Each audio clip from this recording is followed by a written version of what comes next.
Hey, Sister Brunch family. Before we dive into today's incredible episode, we want to share something special with you. Did you know that you now can become an essential part of the Sister Brunch community? You're already doing so much for us. We appreciate your reviews. We appreciate your likes and follows on social media, but you can also join our Patreon community to unlock some community events together and most importantly, be a driving force behind the magic of Sister Brunch.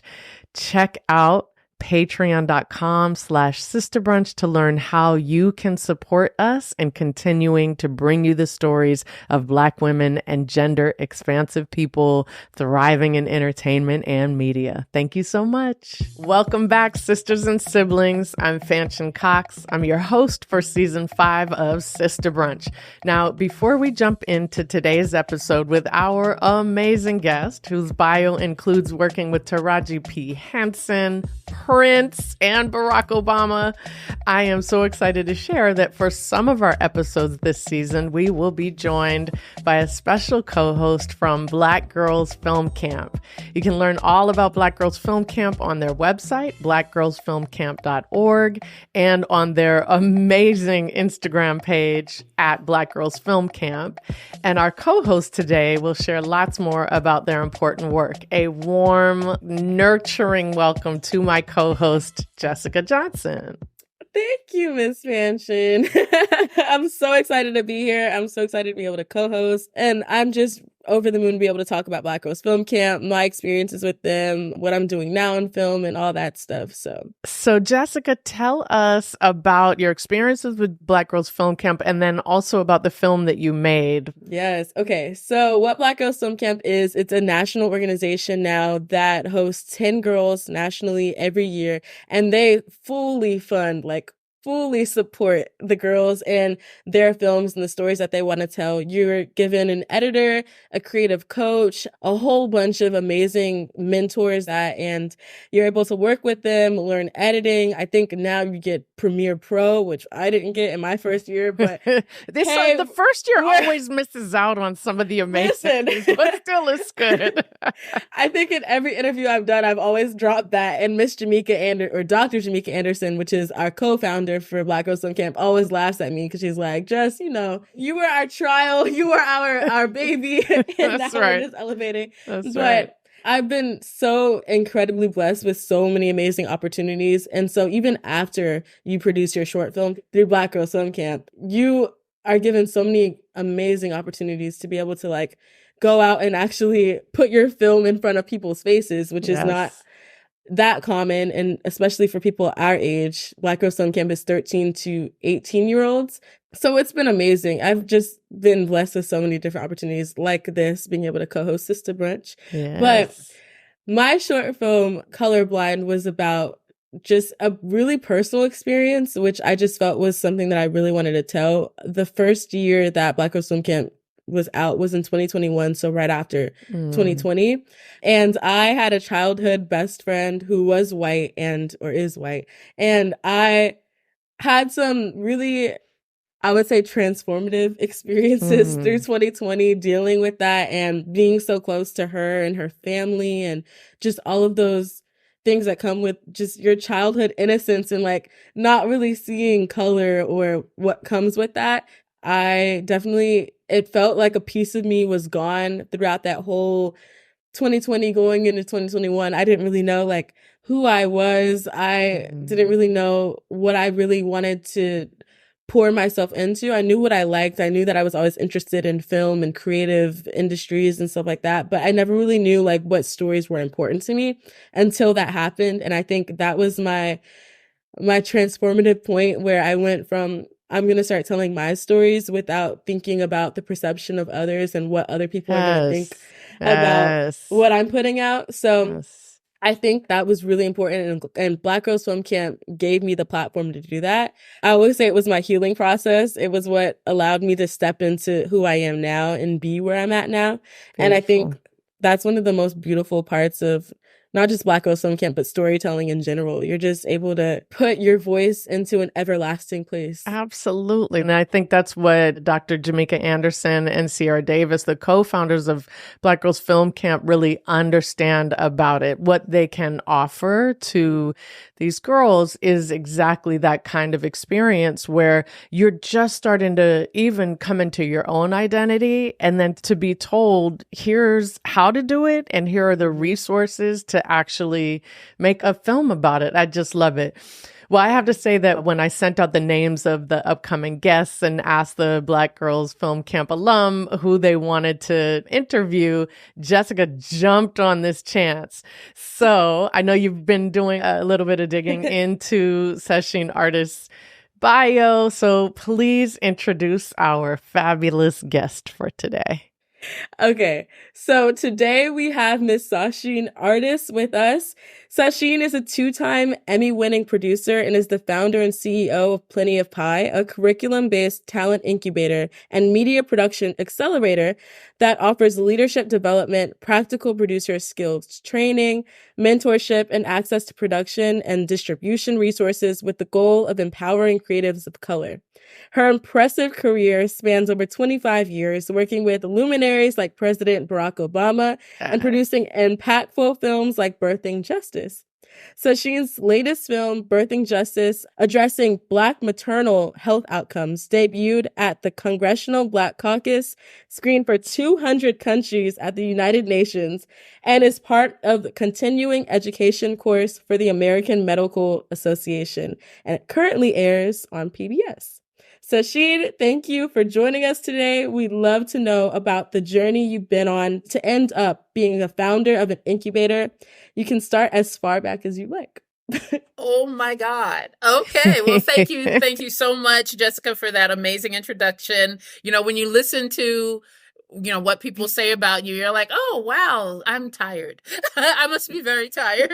That's because it is a lot of work. All I thought was badass. And I can only say that because Jessica's on the older side of the alumni. So I hope that's okay. But yes. Let's start from the beginning. I'm originally from New York. I'm from Harlem, the daughter of a single parent, grew up very, very poor. This is not, silver spoon experience. This is truly from the hood. And understanding that in order to get out of the hood, I had to focus on education. And so my mom and her sisters and her brothers were very instrumental in making sure that I read a lot, stayed in school, did lots of after school programs, all the things that I needed to know to really excel. So I went to public school all my life. And when I graduated high school, I was accepted into Stanford University. And it was a culture shock because, growing up in Harlem, in New York, it's cold. And then going to Stanford where, you go down Palm Drive and there's nothing but palm trees and there's the Memorial Church in the distance. And it's like, you hear the angels singing, you arrived. And it's like, oh my God. And graduated with a degree in psychology. And in honest truth, I had absolutely no plans of being in the entertainment industry whatsoever. Okay. And when I was about to graduate, it was like March of my senior year. I'm a member of Sigma Gamma Rho sorority, and I pledged the last quarter of my senior year, so I didn't mess up my GPA or any of that. Mm-hmm. And I was in the middle of writing my graduate school applications, and I distinctly heard this voice say, "This is not what I have planned for you." And I'm like, wow. Oh, okay.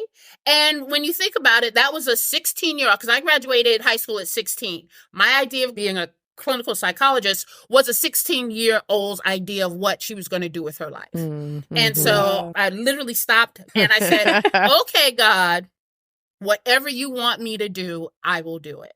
And so I spent the summer on campus. I had a job already lined up, saved some money. I flew down here, tried to find an apartment, rented a car to go back up to campus, get all my stuff, and came down here. This is total faith walk that I've been on for the entire time that I've experienced this. So total faith. And look at everything you've done. And I love the example of both you and Jessica. She's in your first year, Jessica, of your college program, right? Yes. Coming out of Black Girls Film Camp. She's like, this is the thing. And Sasheen, you were like, I wasn't sure that this was the thing. And then you had that calling. But for both of you, it was a call. It's a calling, isn't it? This was something that it was not even on the radar. I didn't take, film classes. I didn't go to film school. This didn't have any exposure through family or anything. Nothing. I mean, I liked movies. I went to the movies every week with my mom, growing up and actually watched the credits to see, the hundreds and hundreds of people that it takes to make a film. But never in my wildest imagination would I have ever even imagine that, oh my God, I would be a producer. And clearly it was a struggle. I came down here, had no resources, nobody. I couldn't pick up the phone and just get a job. And I struggled. I got evicted from my first apartment, got evicted from the second apartment. It was not an easy road. But in so doing, I ended up temping. And my first temp job was actually on a construction site as a project manager, worked there for a summer, made a little bit of money. And then my second position as a temp was through a Black-owned company called Executive Temps. They're still in business. They still support Black people going into the industry. Amazing organization. The founder is Ted Milner. His wife, Stacy Milner, runs an organization called HBCU in LA. And so he hired me. He saw my resume. He saw my potential. And I'm sure God said, hire this girl. My first position was at Paramount Pictures in the accounting department. And my only job was to literally stamp purchase orders all day. That's all I did. And I did it for like 3 months. I went in the morning on time, said my good mornings, then started my work, breaked for lunch, came back on time and finished my work. I didn't know anyone. I didn't make friends. I didn't network. I didn't do anything. And literally within 3 months, and a woman walked by my desk that I said good morning to day in, day out. And she said, Sasheen, I'm leaving the company. Do you want my job? Sure. I don't know what you do. You're like, whatever it is. Something different than stamping. I will take the job. And so she was a Black woman, and she was actually the secretary to the vice president of creative services at Paramount Home Video. Wow. And the vice president was a Black woman. And so I learned what the desk did and supported her. I was hired permanently. And, it was all about marketing and, psychology is all about understanding people and marketing is all about psychology. So it was a perfect space for me to start. And it was brilliant. It was, I was on the lot, I was just, going to the commissary, doing all those things. And it was like, okay, I You're like, I made it. I made it. This is Sasheen Artis, and you are listening to Sista Brunch. Hi, this is Jessica Lynette, and you're listening to Sista Brunch, the podcast by and about Black women and gender-expansive people thriving in entertainment and media. Stay tuned for more of our conversation with our phenomenal guest, Sasheen Artis. Also, please do us a favor. If you love Sista Brunch, please leave a review on Apple Podcasts or Spotify.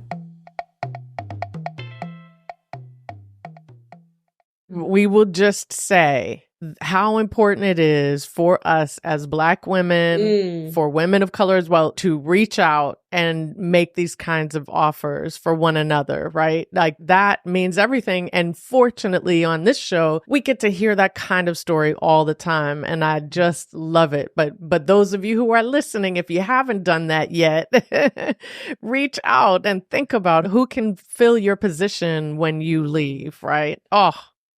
Collaboration over competition. Yep, absolutely. Yes. Because there's plenty of pie. Yes. So, and that's the thing it's for such me. a beautiful. I know that's what you stand for. I know Jessica wants to ask about one of the projects she talked about in your bio. Through all of your producing work, which obviously you went from that desk to becoming a full-fledged producer who's now hired by the PGA to teach producers how to do what they do. Yes. It's been crazy. So yes, please, Jessica, ask away. So my question for you is, but your latest film, Birthing Justice, addresses critical issues in Black maternal health. So How do you believe storytelling, especially through documentaries, contributes to societal change and awareness? I think documentary, and it's particular documentaries. There are documentaries out there that are great, they're engaging, but there are impact docs that are really created to address particular issues, to bring awareness, and to motivate action. I've done a lot of different types. I've done bio docs where it's a historical doc. I've done personality docs with LA film conductor Gustavo Dudamel and former Secretary of State Hillary Clinton. And I've done a lot of impact docs where you are really looking at an issue and how that issue affects the community, affects the region, and affects the nation. And then also talking about how can we change what's going on with regards to this issue. And so I think documentary is really critical because it's not necessarily meant to speak to everyone. It's meant to speak to the folks that can actually change the thing. Because entertainment speaks to everyone. You can be entertained in all different types of situations. But when you're talking about documentary, particularly impact doc, you want to get it in front of the people who can actually do something about it. When you put it in front of the right people, the people who can actually change the thing, that's when it is the most powerful. I love that. Yeah, that's exactly like the type of thing that I think we really need, because there's so many different things that are going around about like what the entertainment industry as a whole can actually even contribute to the many, many issues that are going on in our society right now. And I think it's really important for us to recognize that there are certain genres that are meant for pure entertainment, and there are certain genres where you can actually inspire change, real, like tangible change through that. So I think that's amazing. And quick follow-up question, how have you personally gone about finding those spaces where you're even listened to and you can even pour your expertise and what you want to put out into the world into people who want to listen? So with documentary, and particularly the documentaries I do, if there's an issue to be tackled, I'm not working on that issue. I'm not in the trenches on that issue. I'm the filmmaker. Yes. So I need to reach out to those folks that are in the trenches, that are combating this issue every day, that they're facing these challenges, and I help them tell that story.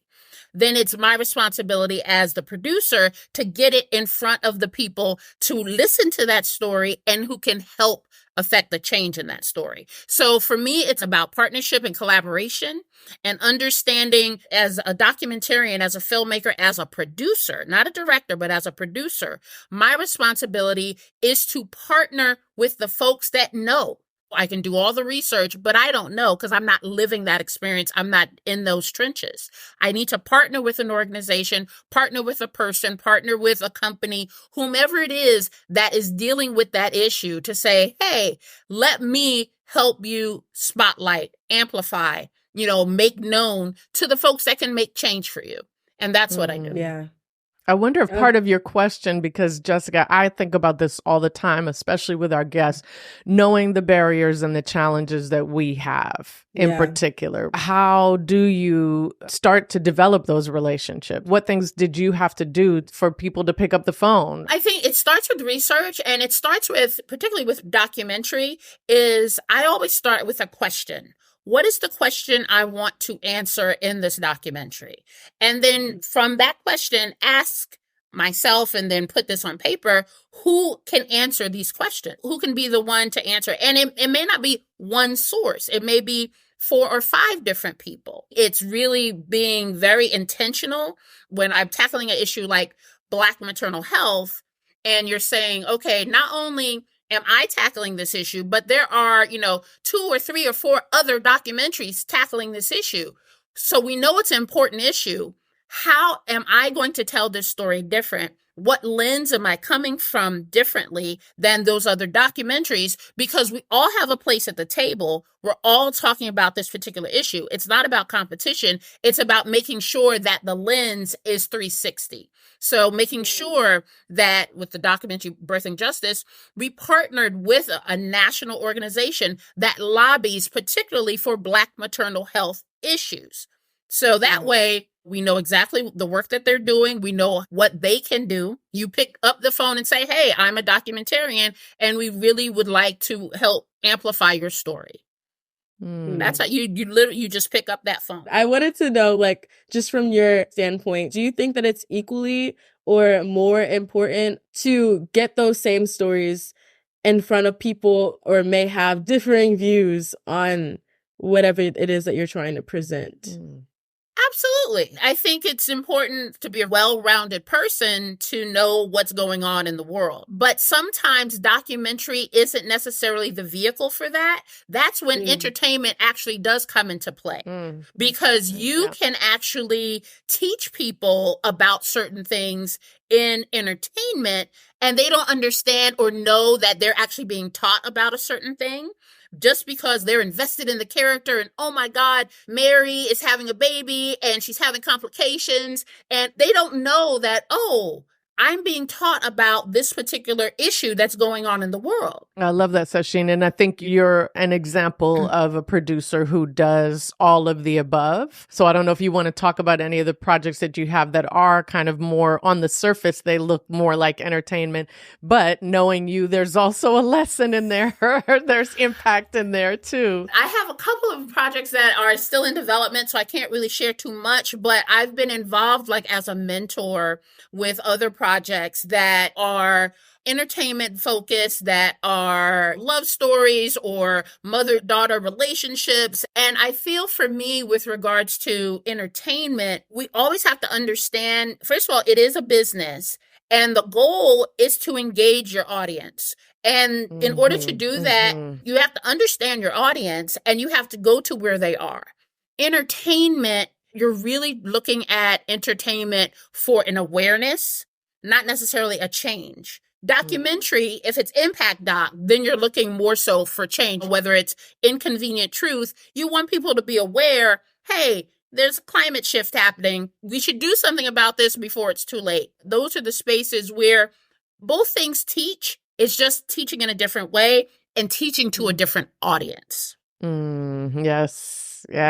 True. Sasheen is a mentor on a film that I'm executive producing called Flash Before the Bang. And it's another one where we pitch it as entertainment. It's an underdog sports story, but it's about an all-deaf high school track team. So it is still about, we have this impact because it's an underrepresented group, right? But we hope for the audience to laugh and, kind of not realize that they're also, and cry and not realize necessarily that they are also learning. But if they go and support the Americans with Disabilities Act afterwards, having seen it, then we'll be glad. We will have planted some seeds. I love it. So Sasheen, tell us about Plenty of Pie, because you are not only the producer of all these projects, a mentor for so many projects, a guide and facilitator for the PGA, but you also are a founder of your own company, Plenty of Pie. And I know you've got some great programs that are happening right now. Absolutely. So back in 2020,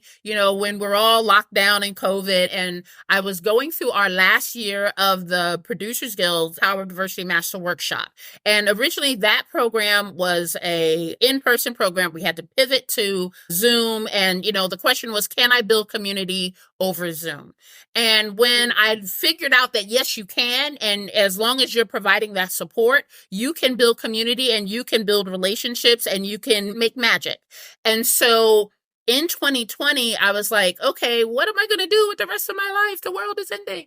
And I decided to really double down on this idea of producing leadership and training and making sure people understand what the role of a producer is and how they can take charge of their creative space by becoming producers. So lots of writers programs, lots of directors programs, you got animation, all the things, but there's very few opportunities for people to have that pathway to leadership. And for me, Plenty of Pie is the way for folks to understand exactly what it takes to become a producer, what skills you need, the leadership, those soft skills that people don't really talk about in terms of communication and intentional listening.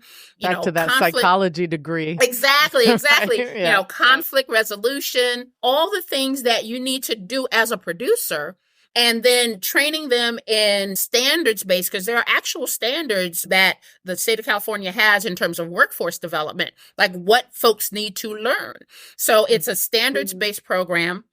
And for our incubator, it's about training, it's about mentorship, and it's about access. Our accelerator program is really focused on the projects, much like, Y Combinator or Techstars. It's a full ecosystem where it's developing that project, connecting that creative to a mentor producer that's going to walk them through the entire process hand in hand. It's a contractual relationship where the mentor is getting paid because it's basically producerial work, and then connecting them to distribution and to financing so that they can get this project in front of the audience that they intended. And I've recently launched a series called Demystify Entertainment, basically as a lead up to my incubator cohort, to just teach people about certain aspects of the business that have been so opaque, whether, talking about like documentary and working with PBS. I get a lot of questions about, well, how do you work with PBS? Can you make money with PBS? All the things. It's like, well,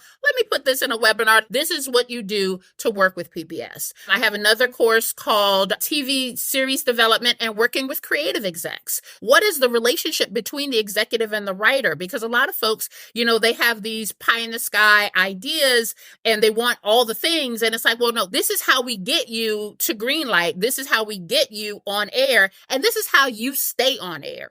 And then the last one, up to now at least, is on raising money for media projects. It is a thing. This is specific. It's not talking about like equity and financing. This is talking about the money that you don't have to pay back, the money that's like corporate sponsor and grants and all those folks that if you want to do a documentary or documentary series, all the folks that are willing to give you money and fund that thing. How do you raise that money? And what are those step-by-step that strategy that you can use to get your media project on air? Yes.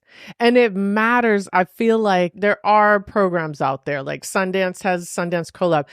It matters that a Black woman with the experience that you had, it does. It matters to us to have a leader for these classes that looks like us, that has some shared experiences. And it matters to others as well, that they need to see that you are a person who has had this kind of success, has these experiences, and are open to sharing them. And also that way they can hear, what is it like for you to be in this industry? Sometimes I know when we share all the work we do, other folks, their minds are a little bit blown. Mm-hmm. It's crazy. We do a lot. We do a lot. I'll just tell this one story. It goes back to what Jessica mentioned in my bio about working with Prince. So back in the day, years ago, it was like, I guess 2009, I was working with Tavis Smiley, and he's a broadcaster. He has a radio program, all the things. And he and Prince were really good friends. And so Tavis had asked Prince if he could do a benefit concert. And he asked him a while, we had some time. So I was in the middle of producing his annual State of the Black Union. It was like this 10th year extravaganza, exhibitors, receptions, luncheons, and as well as the 6-hour symposium that was broken up into 2 parts. So I'm producing that. And I told him, as I said, please do not come at the last minute with the concert because I can't do it. I can't do it. And so it was a Monday. And at the end of the day, Tavis comes into my office and he's like, yeah, Prince said yes. And I'm like, okay. The concert was scheduled for Saturday. No. So the caveat was we couldn't promote it because he was in the middle of that 21-day every night concert thing he was doing. And he had already had a contract. So we couldn't promote it. And mind you, we don't have a venue for a concert with Prince. So where are we going? That was Monday evening. So Tuesday, we had to scout all over Los Angeles to find a location. Luckily, Sheila E. at the time, I don't even know if it's still around, but the Conga Room she was a part owner. And so she allowed us to use the Conga Room. Brilliant. Okay, so we had a location. Perfect. We had Prince. Now the question is, well, how are we going to get people there if we can't promote it. So from Wednesday to Friday, I had those amount of days to build a ticketing system and then try and get the word out. Needless to say, we did it. We sold out. And I literally didn't sleep for 37 hours. It was a tremendous success. And there's actually like an old article, you could Google it. I think LA Weekly did, about the concert and, Cornel West dancing on the stage. And I mean, it was hilarious. It was tremendous. And so, you. And I slept. I was like, I'm done. Everyone happy? Okay, I'm going. I'm going to go and turn it off my phone. But that was one of those things where, so I know for me, if it doesn't rise to that level, I can do it, because that's the bar that has been set in my life, where it's just like, oh, I have 4 days to put on a Prince concert, and it's Prince, so you want to sell it out. Yes. That's our plight. And I love having a younger person here to hear that. Things like self-care, absolutely important. Sleep, important. And also the work is important. So if you get an opportunity, or every opportunity you get, unless you're being abused in that opportunity or oppressed in that opportunity, then just be gone, right? Yeah. But if you're not, then you have to work that hard. And I feel like that comes full circle to Jessica's original question, like, how do you get people to pick up the phone? It's because you do things like that. Right? Like, people see you doing that kind of work, and now they're going to keep calling you. And everybody now knows Sasheen's the one that brought Prince to the Conga room in LA. And they're going to be like, you can produce anything if you can get that done in those 5 days. It's so hard, because I feel like we just scratch the surface every time. I'm just scratching the surface with Jessica. She's amazing. And Jessica, we wish you so much joy and resilience and challenges, so that you keep getting pushed to do more and more. Go find Sasheen, support her work. You could go on my website, www.plentyofpie.net, and my webinar series is called Demystify Entertainment. So www.plentyofpie.net/demystify-entertainment. Hi, it's Jessica, alumni of Black Girls Film Camp and co-host of Sista Brunch for today's episode. You're listening to Sista Brunch. We'll be right back. And during this very quick break, if you haven't already, follow us on Instagram at Sista Brunch Podcast. We're back and excited to share more of this conversation with co-host Jessica Johnson and our guest Sasheen Artis. Okay, well, now we have our signature Sista Brunch question, which Jessica will ask you. Yes. Okay. So imagine you're having a Sista Brunch with your younger self. What are you both eating? What are you drinking? What advice would you give her? Wow. I think what I would be eating, my younger self would probably be eating like a Chinese chicken salad. Younger self. Yes. Today's self would probably be eating like those little like avocado rolls, or, something that you could dip and you kind of, have some, appetizer fun. So that's today's. Nice. So Sista Brunch, we got to get a little tipsy. Right. But back in the day, it would probably just been like a Pepsi. But now it would be sangria. Okay. Yes. I didn't discover till I was older that there's a white sangria and a red sangria. Red sangria, Do you have a preference? I like red. I like red. Me too. Okay. Yes. Is it sad that I know what that is? It's sad that I know what that is. My mom taught me that. That's okay. Yeah, See, that's good. your mom. Your mom will taught you. That's good. That's awesome. What advice would you share with her? I would say start temping as soon as you get to Los Angeles. Don't try and open doors. Just start temping. Because the thing about temping is that people are paying you while you are learning. You're learning whatever that desk is. You're learning whatever that job is. And it is probably the best way to, first of all, know if you want to be at a company. And it's the best way, particularly for the entertainment industry, to learn about all of the aspects of the industry. Because a lot of times we focus just on production, but there are so many things that people can do. and still be in the entertainment industry. You could be a teacher and be in the entertainment industry. You could be a lawyer. You could be an engineer. You could be a finance person, an accountant. There's so many different things. And I think if you start as a temp, you get that exposure to the wide world of entertainment and you're making money in the process. So I would tell her definitely start making money immediately. That's brilliant. Yes, that's the gem right there. It is. It's so practical. I realize we haven't had that kind of very clear practical advice to our younger selves. And that is it, because then you have a roof over your head. You're not starving, right? You have something consistent. And will you say the name of the company that you temped with again? Yeah. Executive Temps. They're out of Burbank. Black owned, amazing company, very supportive. Sasheen Artis, thank you so much for being on Sista Brunch. Thank you so much for having me. It's so nice to meet you, Jessica. It's so nice to meet you as well. Thank you so much for joining in conversation, entertaining my questions. Absolutely. And Jessica, I'm so proud to co-host with you. You were fantastic. And oh my God. Reach out to the aunties. We're officially the aunt. I hope that's okay, Sasheen. To say, yeah. I'm an only child, so yeah, I will always be an auntie. I'm an only child. Yes. I'm an only child, yes.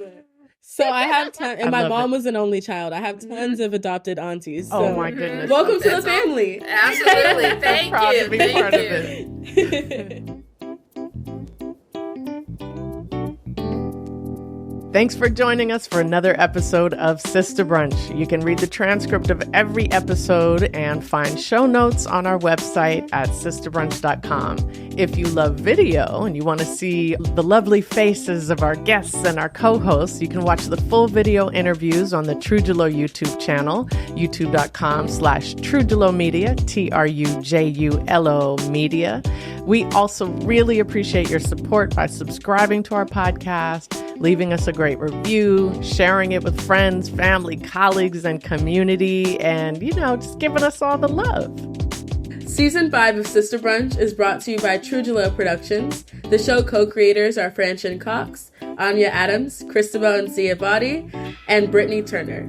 Sista Brunch is a Women Make Movies production assistance program project. The land Fanshen records on, Los Angeles, is the original land of the Tongva and Chumash people.